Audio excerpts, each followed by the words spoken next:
يلي بتجيبوا في سيرتنا بالكلام، يلي كل كلامكوا عنا مش تمام. ليه بتحكوا كلام علينا من بداية ما ابتدينا؟ واحنا لما بنحكي عنكم نحكي عنكم باحترام.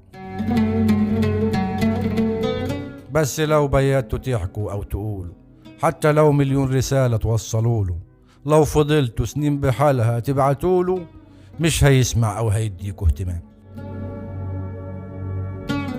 النهاردة كان عازمني، قلتوا ليه انه مخاصمني وانه مش طايق يشوفني وانه بطل يحترمني، والكلام ده ما كان ما بمشي زي ظلي بيلازمني، وبسببكوا بقيت ما نمشي، كله فجأة بيتهمني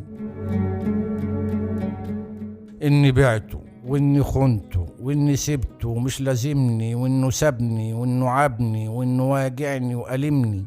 شكلكم ايه النهارده؟ ردوا قولوا. كان معايا وكنت جنبه اليوم بطوله، بس عارف من ورايا هتروحوله، واللي هيوقع ما بينا اوعى في الاخر يلومني.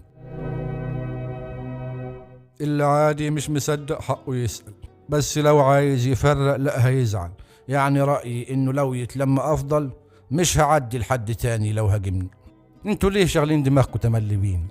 ولا ليه كل العيون دايما علينا؟ اثبتوا لنا ان احنا مرة قلنا عنكم او حكينا، واللي قلنا في حقه حاجة عادي يجي ويحاكمني. ما تسيبونا نعيش بحالنا، انتوا اصلا مش في بالنا، بس لو قاصدين زعلنا ارغوا عادي انا مش هاممني.